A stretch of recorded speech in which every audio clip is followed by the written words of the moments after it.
प्रिय दर्शक बंधु ओडिया पानीपोथी यूट्यूब परिवार तरफ आपण मानक अनेक अनेक शुभेच्छा एवं अभिनंदन जनाऊँगी मो पंडित जोगेश्वर दास। नमस्कार, जय जगन्नाथ। प्रिय दर्शक बंधु आज भिडियो माध्यम आसतु जाना 2026 मसीहा जानुआरी मास ठारू डिसेम्बर मास पर्यंत प्रत्येक मासर व्रतोपनयन शुभ तारीख गुड़िक विषय। प्रिय दर्शक बंधु जो मैंने 2026 मसीह व्रतोपनयन कार्य करने को चाहते कि व्रत करने शुभ तारीखर आवश्यक पड़ुअछि सेहि मानक पई एही भिडियोटी प्रस्तुत करा जाई अछि। एही भिडियो माध्यम आपण जानिबा को पाइबे जानुआरी मास ठारू डिसेम्बर मास पर्यंत प्रत्येक मासरे रहुथिबा व्रतोपनयन लग्न बा तारीख गुड़िक विषय। तेबे विलंब न करी आसंतु आरंभ करिनेबा। प्रथमे जानिबा 2026 मसीहा जानुआरी मासरे रहुथिबा व्रतोपनयन तारीख बा लग्न गुड़िक विषय। प्रिय दर्शक बंधु 2026 मसीहा जानुआरी मासरे व्रतोपनयन कार्य पाई शुभ लग्न रहुनाही, किंतु आवश्यक स्थले 12, 16, 19, 21, 23, 25, 28 एवं 30 तारीख दिन मानकरे व्रतोपनयन कार्य बा व्रत कार्य करा जाई पारिबो। एथर आसंतु जानि नबा फेब्रुआरी मासरे रहुथिबा व्रत लग्न गुड़िक विषय।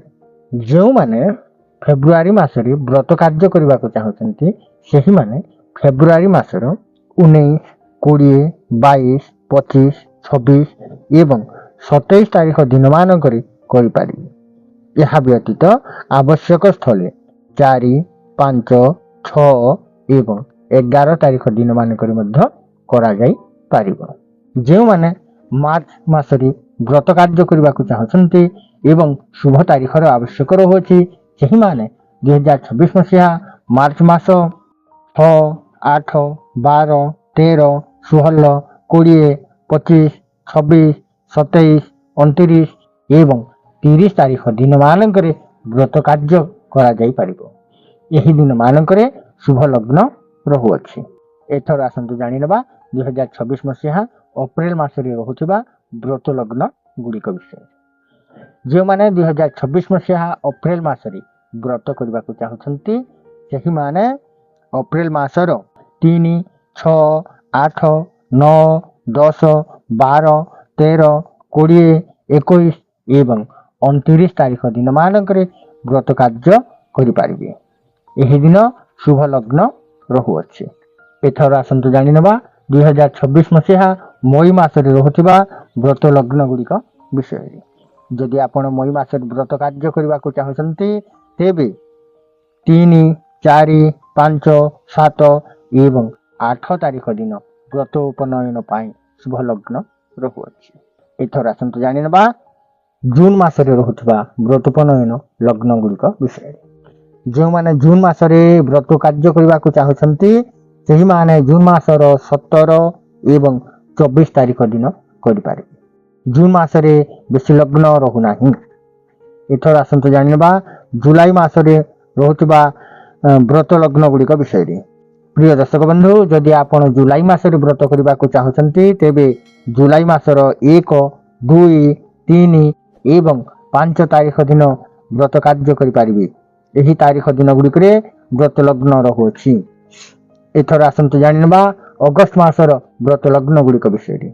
जो माने अगस्त मासरे व्रत कार्य करबा को चाहछन्ती सेहि मानक पाई व्रत लग्न रहुनाही, तेणु अगस्त मासरे व्रतोपनयन कार्य बा व्रत कार्य करंतु नाही। यह व्यतीत सेप्टेम्बर मासरे मध्य व्रत लग्न रहुनाही, तेणु सेप्टेम्बर मासरे मध्य करिबा अनावश्यक अटे। यह छड़ा अक्टोबर, नवेम्बर एवं डिसेम्बर मासरे मध्य व्रतोपनयन पाई शुभ लग्न रहुनाही, तेणु जो मासरे शुभ लग्न रहुनाही सेहि मास मानकरे व्रत कार्य करंतु नाही। प्रिय दर्शक बंधु आजिर एही भिडियो रे कहा जाइथवा तारीख गुड़िक व्रतोपनयन पाई शुभ लग्न रहुअछि, किंतु व्रत कार्य करबा पाई हेले व्रत जो माने करिवे सेहि मानकर राशि नक्षत्र अनुसारे शुभ रहुथिबा तारीख दिन करबा आवश्यक रही थाए। ତେଣୁ ଯେଉଁମାନେ ବ୍ରତ କାର୍ଯ୍ୟ କରିବେ ସେହିମାନେ ନିଜର ରାଶି ନକ୍ଷତ୍ର ଅନୁସାରେ ଶୁଭ ଦିନ ଦେଖି କରିବା ଆବଶ୍ୟକ ଅଟେ। ପ୍ରିୟ ଦର୍ଶକ ବନ୍ଧୁ, ଆଜିର ଏହି ଭିଡ଼ିଓ ମାଧ୍ୟମରେ ଜାଣିବାକୁ ପାଇଲେ 2026 ମସିହା ଜାନୁଆରୀ ମାସ ଠାରୁ ଡିସେମ୍ବର ମାସ ପର୍ଯ୍ୟନ୍ତ ପ୍ରତ୍ୟେକ ମାସରେ ରହୁଥିବା ବ୍ରତ ଉପନୟନ ପାଇଁ ଶୁଭ ଲଗ୍ନ ଗୁଡ଼ିକ ବିଷୟରେ। ତେବେ ଆଜିର ଏହି ଭିଡ଼ିଓକୁ ଏଇଠି ରଖି ଆପଣଙ୍କ ଠାରୁ ବିଦାୟ ନେଉଅଛି। ଜୟ ଜଗନ୍ନାଥ।